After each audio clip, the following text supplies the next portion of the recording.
বিশ্ব পৰ্যটন দিৱস উপলক্ষে গুপ্তকাশী বিশ্বনাথ ঘাটৰ উমাতুমনি দ্বীপত আলোচনা চক্ৰ শাইনিং গ্ৰীণ আছিয়ানা ৱেলফেয়াৰ ফাউণ্ডেশ্যনৰ উদ্যোগত উদযাপন বিশ্ব পৰ্যটন দিৱস।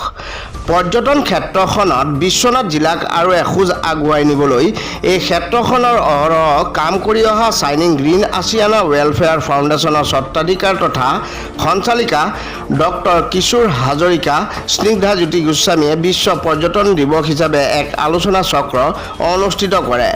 বিশ্বনাথক আজি বহু বছৰ ধৰি পৰ্যটন কেন্দ্ৰবিন্দু হিচাপে গঢ় দি গুপ্তকাশী বিশ্বনাথ ঘাটক এখন লেখত ল'বলগীয়া ২৭খন দেৱ দেৱালয় সমৃদ্ধ পৰ্যটন নগৰী হিচাপে দেশী বিদেশী পৰ্যটকৰ ওচৰত চিহ্নিত কৰি তুলিছে।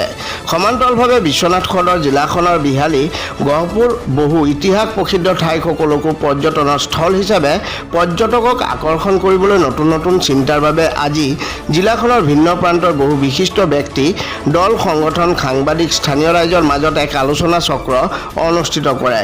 এই সভাত উপস্থিত থাকে অসম পৰ্যটন সঞ্চালক চন্দন নাথ, জ্যেষ্ঠ সাংবাদিক নিৰঞ্জন হাজৰিকা, ভুৱন শইকীয়া সহ আমন্ত্ৰিত অতিথি। এই সভাতে এখনি ফটো সম্বলিত প্ৰচাৰ পত্ৰিকা উন্মোচন কৰা হয়। উপলক্ষে শাইনিং গ্ৰীণ আছিয়ানা ৱেলফেয়াৰ ফাউণ্ডেশ্যনৰ তৰফৰ পৰা আজি আমি বিশ্বনাথ ঘাট প্ৰমুখ্যে বিশ্বনাথ জিলা গহপুৰ আদি স্থান কেনেকৈ ধৰণে পৰ্যটনৰ ক্ষেত্ৰত বিকাশ কৰিব পাৰি আৰু ইয়াত পৰ্যটনৰ সোঁচ কেনেকৈ পৰ্যটকক আকৰ্ষণ কৰিব পাৰি সেই সন্দৰ্ভত এখন আলোচনা চক্ৰ আজি আমি আয়োজন কৰিছিলোঁ। আৰু ইয়াত আমি বিশিষ্ট বক্তা গুৱাহাটী চন্দন নাথ যি টুৰিজিম ডাইৰেক্টৰ, তেওঁ বহুখিনি এতিয়ালৈকে পদক পাই আহিছিল বিশেষকৈ পৰ্যটনৰ ক্ষেত্ৰত। আজি তেওঁ মুখ্য বক্তা হিচাপে তেওঁ ভাষণ দিব আৰু তেওঁৰ জৰিয়তে আমি সমগ্ৰ বিশ্বনাথবাসী ৰাইজক অৱগত কৰিব বিচাৰোঁ বা বিশ্বনাথৰ বিকাশৰ ক্ষেত্ৰত পৰ্যটনৰ ক্ষেত্ৰত কি আমি কৰণীয়খিনি আছে বা কি কৰিলে ইয়াত পৰ্যটন বিকাশ হ'ব সেই সন্দৰ্ভত এই আলোচনা চক্ৰখন আজি অনুষ্ঠিত কৰা হৈছে। যিহেতু বিশ্বনাথ ঘাট ইতিহাস প্ৰসিদ্ধ ঠাই সকলোৱে জানে, এই ইতিহাস প্ৰসিদ্ধ ঠাইত কিবাখন দেৱ দেৱালয় আছে, এতিয়ালৈকে ২৭খন দেৱ দেৱালয় চিহ্নিত কৰা হৈছে। ১২ ৰজাৰ দিনৰে এই স্থান হয়।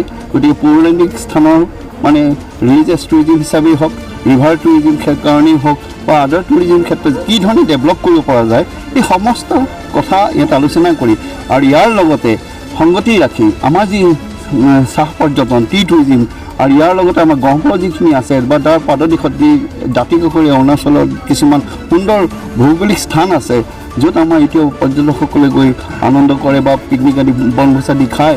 আগতকৈ বিশ্বনাথ ঘাট এটা সময়ত পৰিচিত নাছিল। আমি কাগজে পত্ৰ পাইছিলোঁ ইতিহাস প্ৰসিদ্ধ গুপ্তকাশী বিশ্বনাথ ঘাট, কিন্তু লাহে লাহে এতিয়াই গুপ্তকাশী বিশ্বনাথ ঘাটত মিডিয়া থ্ৰুদিয়ে হওক, সাংবাদিকৰ যি মানে বাৰ্তাৰ জৰিয়তে হওক, বিভিন্ন স্থানত আমি গৈ যি TTF মানে টুৰ এণ্ড ট্ৰেভেল স্পেয়াৰবিলাক এটেণ্ড কৰোঁ, সেই ক্ষেত্ৰত আমি সম্যক ইয়াৰ বিষয়ে জনাব বিচাৰোঁ যে আমি বিশ্বনাথ ঘাট গুপ্তকাশী কি আছে, কি চ'ৰ্চ আছে, ইয়াত কেনেধৰণে নদী পৰ্যটন হ'ব পাৰে, ইয়াৰ পৰা কাজিৰঙাও অহা যোৱাৰ ব্যৱস্থা ৰখা হৈছিলে।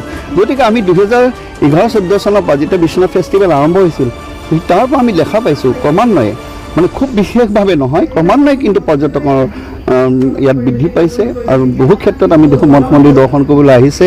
আৰু অলপতে যোৱা দুবছৰ এই বছৰতে আমি যি নদীৰ মাজত এটা শিৱ মূৰ্তি স্থাপন কৰিলোঁ, মই ভাবোঁ এইবাৰ বিশেষভাৱে পৰ্যটকসকলক আকৰ্ষণ কৰিছে। সেই সময়ত যিহেতু ভৰ বাৰিষা দিনত এই ষ্টেচু চাবলৈ বহুখিনি পৰ্যটক ইয়াত ভিৰ হৈছিলে।